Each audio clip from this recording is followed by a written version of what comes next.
Good day Toy Lovers, jumpa lagi dengan saya Robin dari Toy Jenny. Episode kali ini agak sedikit berbeda, namun masih berhubungan dengan mainan. Selama ini, hampir semua konten yang saya buat, baik itu foto ataupun video, menggunakan kamera dari Huawei Nova 5T. Kali ini, saya akan berbagi pengalaman saya dalam menggunakan Vivo X100 Pro untuk fotografi mainan. Smartphone ini rilis di negeri asalnya Cina pada bulan November tahun 2023 dan baru mulai masuk resmi ke Indonesia pada bulan Juni 2024. Alasan utama saya dalam memilih Vivo X100 Pro ini adalah karena performa kameranya. Banyak reviewer luar dan lokal yang kagum pada hasil foto kamera smartphone ini. Saya pun tertarik dan mulai membeli Vivo X100 Pro ini. Untuk keperluan fotografi sehari-hari, kualitas kameranya tidak perlu diragukan lagi. Namun jika dipakai untuk fotografi mainan semi-profesional, apakah hasilnya bisa bagus? Apa saja kelebihan dan kekurangannya? Simak terus video ini sampai habis. Disclaimer! Sebelum saya mulai pembahasannya, ada beberapa hal yang perlu saya tekankan. Pertama, pada saat video ini dibuat, kamera apps-nya adalah versi 13.0.5.517. Kedua, saya bukanlah tech reviewer. Saya hanya berbagi pengalaman saya sebagai penghobi fotografi mainan. Jadi, jika dalam penyampaiannya ada kesalahan kata ataupun istilah, tolong dibantu dikoreksi di kolom komentar ya. Jadi, kita bisa sama-sama belajar. Ketiga, video ini saya buat tanpa sponsor dari pihak Vivo. Jadi, saya akan utarakan apa adanya yang menjadi kelebihan dan kekurangan dari Vivo X100 Pro ini untuk fotografi mainan. Tapi mau dong saya disponsorin. Keempat, saya tidak akan membahas tentang kamera selfie-nya, karena tidak pernah saya pakai untuk fotografi mainan. Kelima, saya biasa menggunakan ProMode untuk pemotretan mainan di studio. Yang keenam, hasil foto dari Vivo X100 Pro ini belum saya edit, kecuali nanti pada penjelasan format RAW, supaya kalian bisa lihat langsung kualitas kameranya. Oke, langsung saja kita mulai pembahasannya. Saya akan mulai dari kamera utamanya. Kamera utama Vivo X100 Pro ini menggunakan sensor 1 inch dan bukaan besar di f1.75, focal length di 23 mm. Kombinasi ini membuat foto-foto yang dihasilkan memiliki efek bokeh yang lebih buram. Detail yang ditangkap juga baik. Di foto ini, detail mata kuga masih bisa terlihat dibandingkan dengan Nova 5T. Depth of field-nya yang shallow atau dangkal memberikan efek separasi antara figur dan background yang lebih dramatis. Dan kemampuan kamera di low light dan noise control processing-nya juga bagus. Di foto ini, menurut saya, sudah termasuk bersih ya. Lalu kalian bisa pilih 3 color profiles. Ada vivid, tekstur, dan Zeiss natural. Color profile ini bisa dipakai dalam mode auto ataupun pro. Berikut hasil perbandingannya.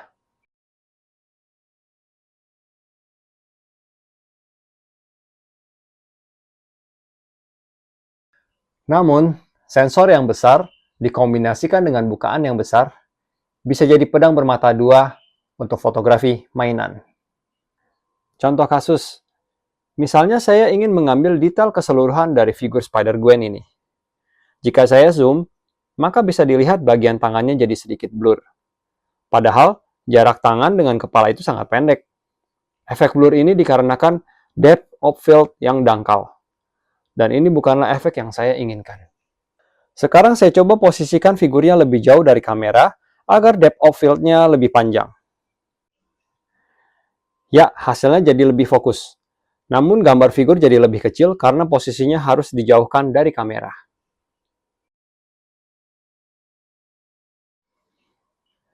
Permasalahan kedua adalah pada masalah keakuratan fokus. Contohnya pada sesi pemotretan SAF Berserker Armor ini. Di sini pada tampilan layar HP, saya melakukan manual fokus untuk mendapatkan fokus pada helm Berserker Armor.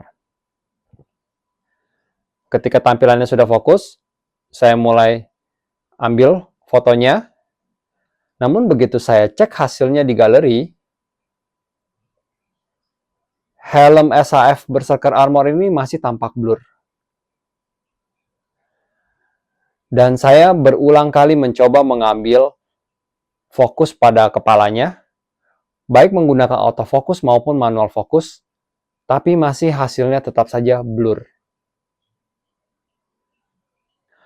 Dan karena penasaran dengan hasilnya, saya coba foto kembali dengan menggunakan Huawei Nova 5T.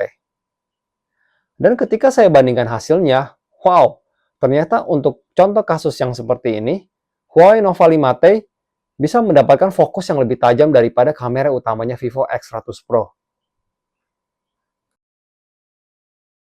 Saya sampai bingung dan penasaran, apakah ini karena sensor 1 inch-nya atau software kamera apps-nya Vivo. Dan saya menemukan jawabannya di DxOMark. Di artikel ini tertulis, smartphone modern menggunakan lensa dengan aperture seringkali di bawah f2.0. Hal ini jika dikombinasikan dengan sensor besar, menghasilkan depth of field yang dangkal. Semakin dalam depth of field, semakin mudah ponsel menemukan titik fokus yang tepat. Hal ini dapat mempengaruhi stabilitas autofocus. Jadi, pengalaman saya dalam menggunakan kamera utama Vivo X100 Pro ini masih hit and miss ya. Jadi, untuk beberapa kasus pemotretan yang membutuhkan detail keseluruhan dari figur mainan, saya masih akan mengandalkan Huawei Nova 5T.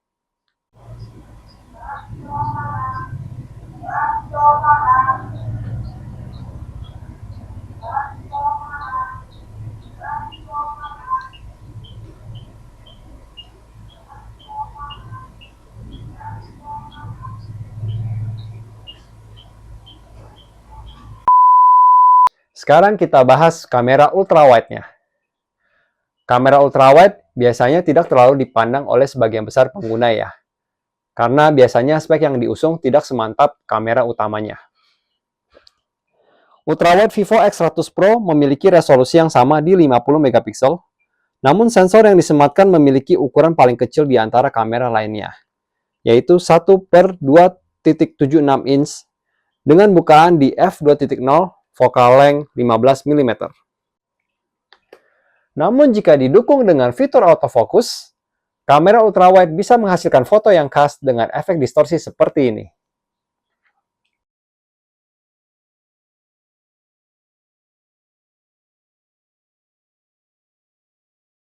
Hasilnya membuat pose terlihat lebih dinamis, ekstrim, dan keren kan? Dan ultrawide Vivo ini juga mampu mengambil foto makro. Hasilnya nanti akan saya spill di bagian makro. Kelemahan dari kamera ultrawide ini adalah ukuran sensor dan bukaan yang lebih kecil dibanding kamera utama. Otomatis, intensitas cahaya yang ditangkap oleh sensor juga berkurang. Maka perlu tambahan cahaya atau menaikkan setelan ISO yang beresiko menimbulkan noise pada foto. Atau dengan memperlambat shutter speed, namun jika memotret dengan tangan yang kurang stabil, hasil fotonya bisa beresiko blur.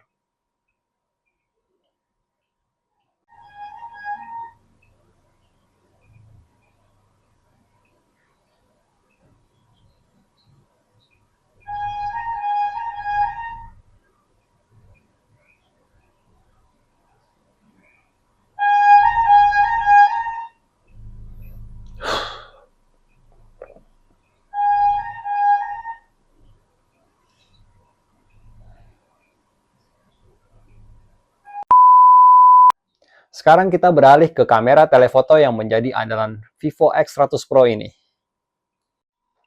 Kamera periskop telefoto ini memiliki resolusi 50 megapiksel, ukuran sensor di 1/2,51 inch, dengan bukaan f2,5, zoom yang dihasilkan 4,3 kali, dan yang tidak kalah penting adalah fitur OIS-nya.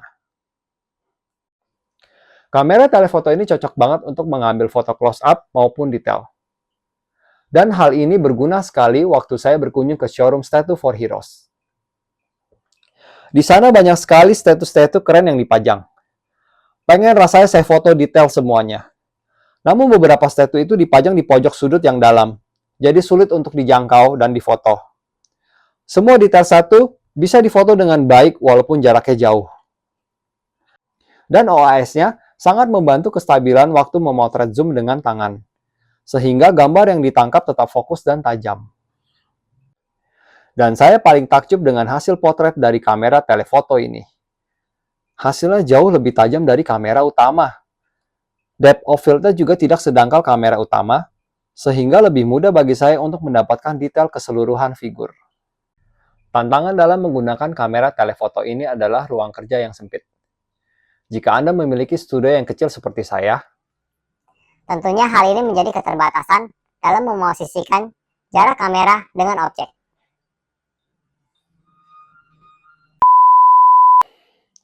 dan fitur yang nggak kalah pentingnya dalam dunia fotografi mainan adalah foto makro. Saya suka takjub sendiri melihat hasil foto makro dari mainan-mainan ini. Salut karena para produsen bisa menghasilkan detail sekecil ini. Vivo X100 Pro memiliki dua kamera yang dapat menangkap foto makro. Kalian bisa berkreasi dengan kamera ultrawide dan kamera telefoto. Mari kita lihat hasilnya. Ini adalah jarak fokus minimal kamera telefoto dan hasil foto makro yang didapat. Saya sampai bisa melihat debu-debu yang ada di mainan ini, yang bahkan dengan penglihatan normal hampir tidak kelihatan.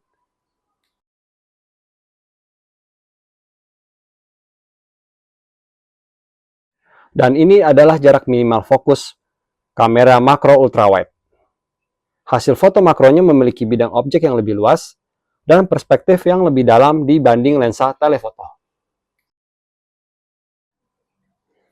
Dan mari kita coba foto objek yang ukurannya lebih kecil lagi.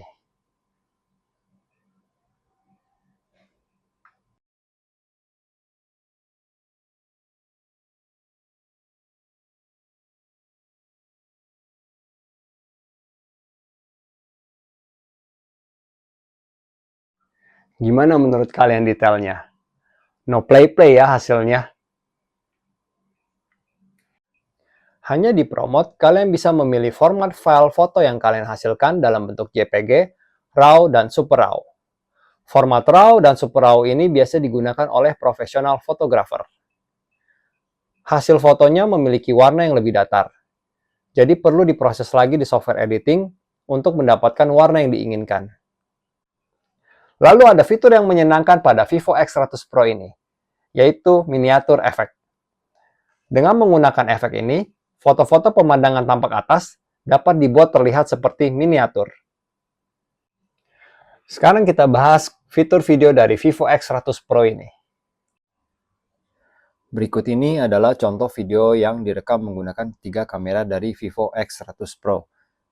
Menurut saya, semua hasilnya bagus dan tajam. Perbedaan cahaya terlihat karena tiap kamera memiliki ukuran sensor dan bukaan yang berbeda. Kamera utama dan kamera telefoto menghasilkan efek bokeh pada background, dan kamera ultrawide menghasilkan fokus tajam pada keseluruhan video. Sekarang saya akan melakukan tes kemampuan autofocus pada Pro Video Mode.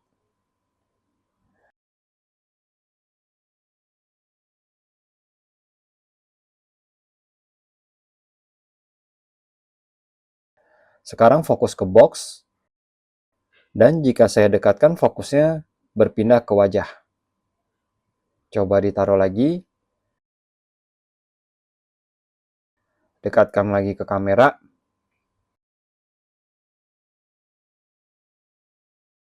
Ya, autofokusnya mengikuti pergerakan objek dengan baik.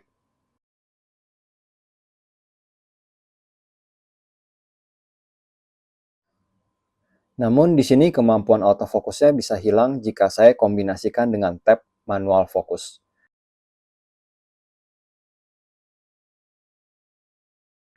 Contohnya seperti ini.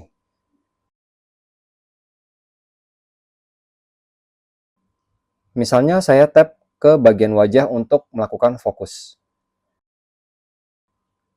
Dan saya taruh lagi.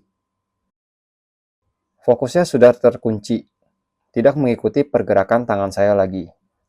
Jadi saya harus tap lagi ke bagian box untuk mendapatkan fokusnya kembali. Dan coba saya dekatkan lagi objek ke kamera. Autofokusnya sudah tidak berfungsi.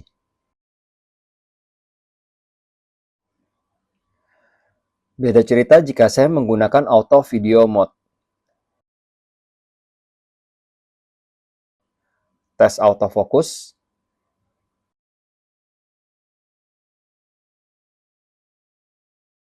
Ya, responsif. Saya coba tap untuk menjadi manual fokus. Coba saya jauhkan dari kamera. Apakah fokusnya masih mengikuti? Ya, masih mengikuti. Coba tap lagi. Ya, autofokusnya berfungsi dan menyesuaikan situasi.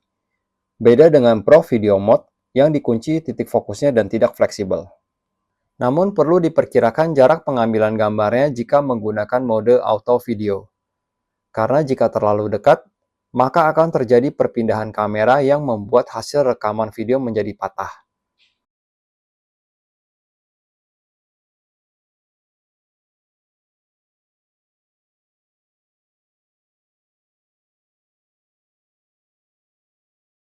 Jadi fitur close-up makro perlu dinonaktifkan terlebih dahulu.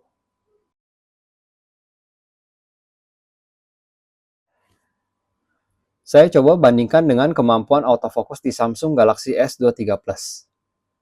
Dari tampilannya, pencahayaan lebih enak dan kontras karena ini Pro Video Mode yang sudah disetting sesuai dengan kondisi pencahayaan studio.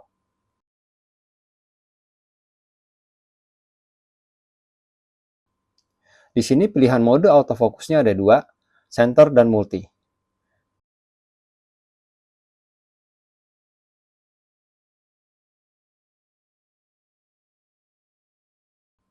Dan jarak fokus objek ke kamera utama bisa lebih dekat dibanding Vivo X100 Pro.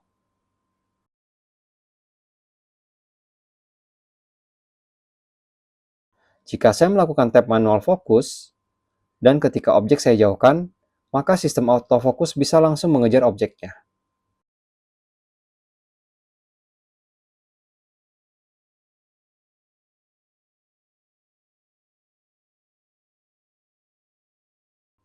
Saya coba lagi tap manual fokus di posisi bawah, lalu saya dekatkan, autofokusnya aktif dan responsif. Jadi menurut saya, autofocus S23 Plus ini lebih smart dan fleksibel dibanding Vivo X100 Pro. Berikutnya, saya akan melakukan tes perpindahan fokus pada Vivo X100 Pro, mode Pro Video.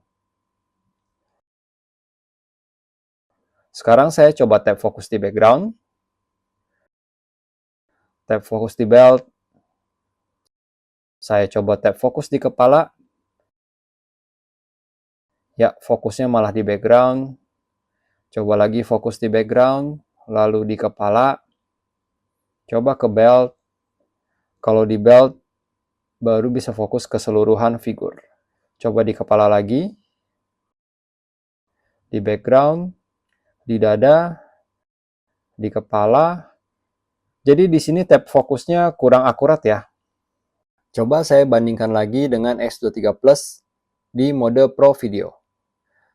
Di S23 Plus ini fitur fokusnya memiliki 3 pilihan, ada center, multi, dan manual. Saya akan coba yang center.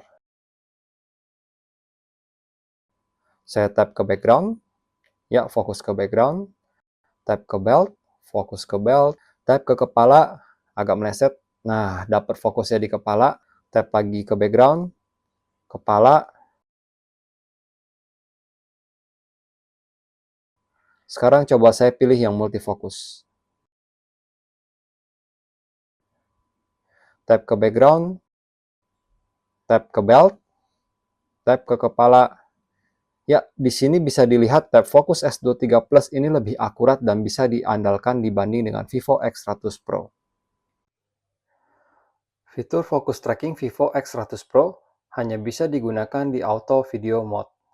Fitur ini bisa diaktifkan melalui setting di bagian motion autofocus atau di more setting di bagian motion autofocus.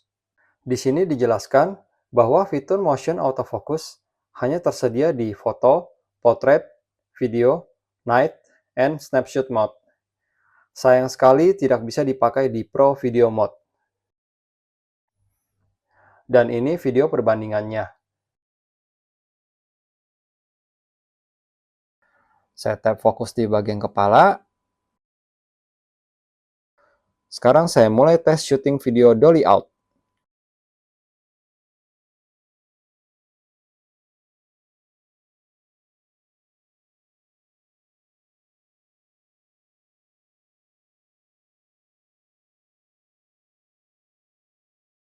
Di auto video mode terlihat motion autofocusnya berfungsi dengan baik. Sekarang saya akan coba dolly in.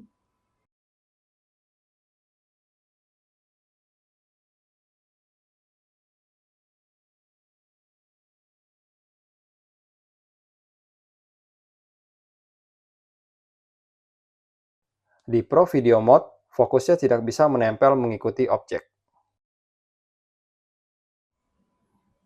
Sebagai perbandingan, di Samsung Galaxy S23 Plus ini, fitur autofocus tracking bisa digunakan baik dalam mode auto video dan juga Pro Video.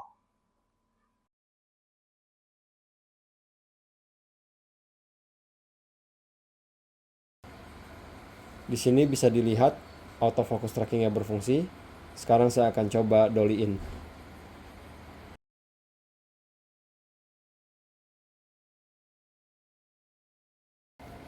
Yap, fitur autofocus trackingnya berfungsi dengan baik.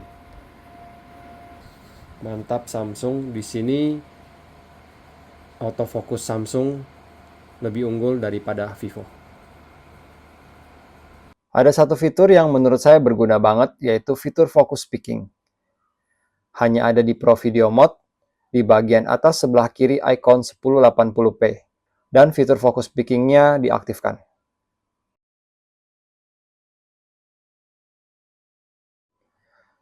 Fitur focus picking ini memberikan tanda di titik fokus tertinggi dengan garis-garis hijau. Hal ini meningkatkan keakuratan dalam pengambilan fokus sebuah objek, terutama jika kalian ingin bermain dengan perpindahan fokus dalam menyampaikan cerita kalian. Bye-bye salah fokus. Asik.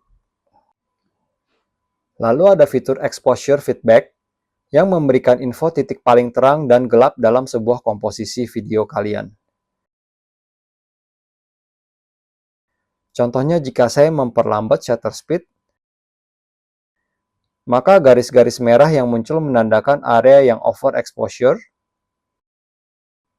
dan jika shutter speed dipercepat, muncul garis-garis biru yang menandakan area yang underexposure, terlalu gelap. Berikutnya, saya akan melakukan tes pergantian lensa atau kamera di Pro Video Mode. Saya mulai rekam dengan kamera utama 1x, lalu saya ubah ke ultra wide. Nah, di sini tampilannya jadi lebih gelap karena sensor kamera ultra wide lebih kecil dari kamera utama. Otomatis, intensitas cahaya yang ditangkap oleh sensor jadi lebih sedikit. Dan juga di Pro Video Mode, settingan ISO, shutter speed, dan yang lainnya itu tetap mengikuti settingan di awal, alias tidak otomatis berubah menyesuaikan kondisi.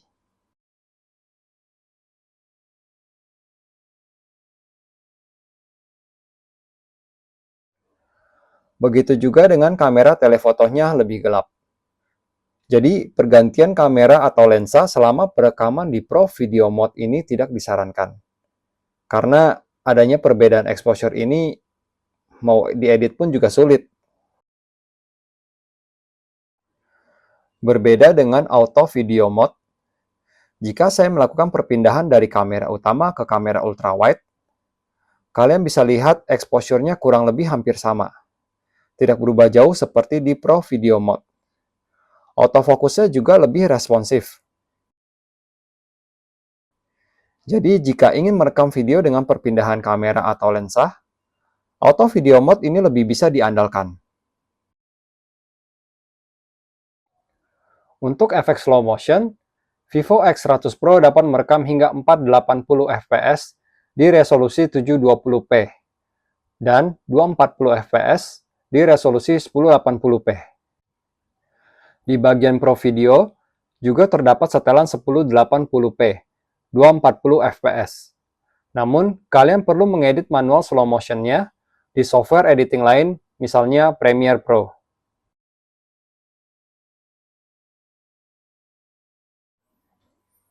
Jadi, saya menemukan hal yang menarik pada Pro Video Mode.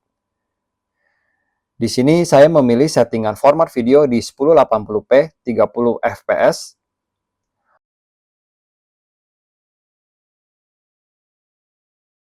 Lalu saya coba setting ISO-nya di 50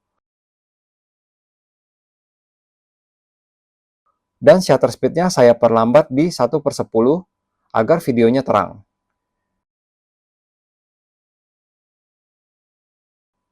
Dan saya coba rekam. Nah, dari tampilan di layar ini terlihat kalau videonya patah-patah.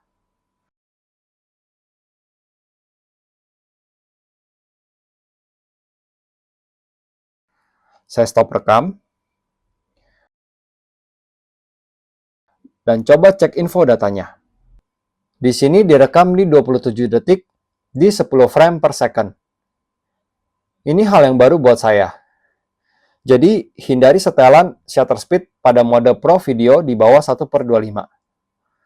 Karena walaupun kalian sudah menyetel resolusi dan frame rate di 30 atau 24 fps, hasilnya akan tetap patah-patah. Dan ini rekapan saya mengenai kekurangan dari Vivo X100 Pro dan apa yang bisa ditingkatkan. Yang pertama, tampilan informasi di layar yang berbeda dengan hasil jadi foto. Ini sempat membuat saya bingung dan frustasi. Contoh yang pertama adalah foto berseker armor yang sudah saya fokuskan, tapi namun hasil jadinya tetap blur. Lalu yang kedua adalah informasi focal length pada foto mini loss ini. Di sini, saya menggunakan Pro Photo Mode dengan kamera utama 1x. Gambarnya blur karena sudah melebihi jarak fokus minimum. Namun saya tetap ambil fotonya untuk perbandingan nanti. Pada tampilan UI, kalian bisa lihat lensa 1x memiliki focal length di 23 mm. Sekarang saya pindah ke Auto Photo Mode. Kalian bisa lihat gambarnya sekarang menjadi fokus dan ada perpindahan lensa. Coba dibandingkan dengan posisi gambar di Pro Photo Mode. Lalu saya pindah lagi ke Auto Photo Mode. Saya coba foto. Pada tampilan UI di Auto Photo Mode ini, lensa 1x memiliki focal length di 23 mm. Namun jika saya cek hasil fotonya, informasi yang tertulis adalah focal length di 25 mm dan f2.0, yang berarti foto ini diambil menggunakan lensa ultrawide, makanya bisa fokus. Dan foto yang diambil menggunakan Pro Photo Mode ini tidak bisa fokus karena menggunakan lensa utama. Jadi di sini ada perbedaan informasi antara UI dan hasil jadi. Cukup membingungkan. Lalu pada Pro Photo Mode, tidak ada pilihan transisi bertahap dari lensa 1x ke 0,6x. Langsung lompat. Padahal di menu Auto Foto, Auto Video, dan Pro Video itu ada pilihan transisinya. Jadi apa ya? Seperti kurang matang gitu fiturnya. Kecepatan autofocus lensa ultrawide dan telefoto lebih lambat dibanding dengan kamera utama. Saya kurang tahu detail teknisnya, mungkin ini pengaruh hardware yang dibawa masing-masing kamera.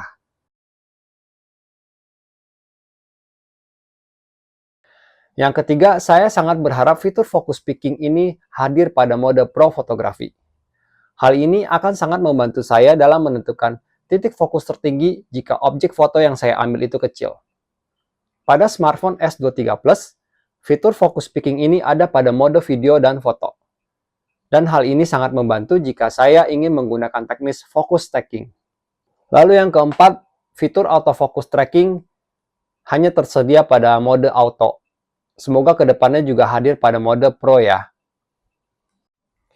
Yang kelima adalah fitur miniatur efek hanya ada pada mode foto saja.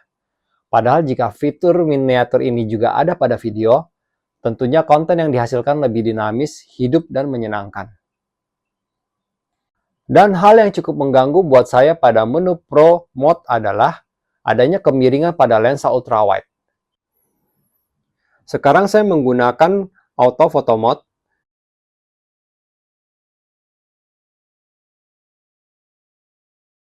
Perhatikan garis horizon di cutting mat ini. Dan posisi level dengan tanda plus kuning ini sudah saya sejajarkan dengan matnya. Dari lensa utama ini saya pindah ke ultrawide. Tampilannya masih lurus ya, sejajar dengan grid lines. Saya pindah ke lensa tele. Hasilnya masih oke, sejajar.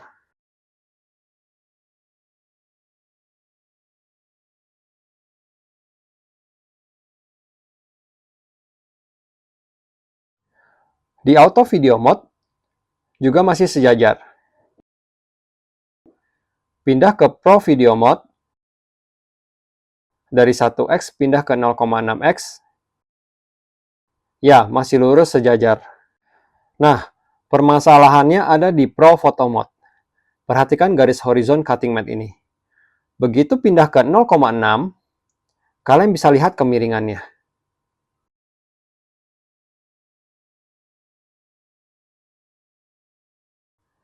Pindah ke telefoto, masih oke. Jadi apakah ini bug? Jika ya, semoga bisa diperbaiki pada software update berikutnya.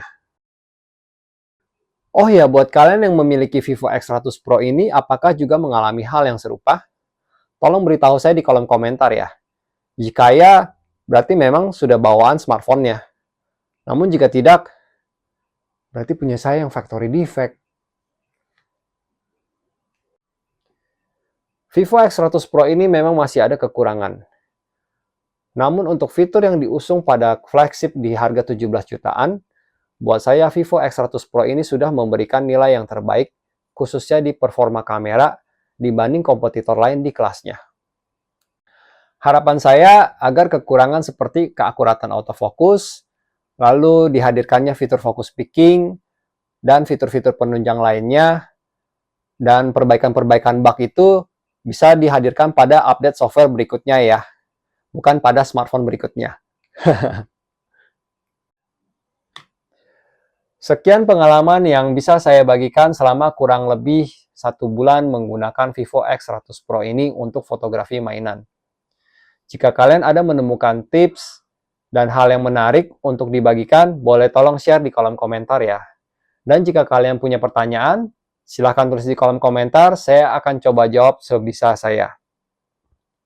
Saya Robin undur diri, terima kasih sudah menonton video ini sampai habis. Sampai jumpa di episode berikutnya, dan have a good day ahead! Bye-bye!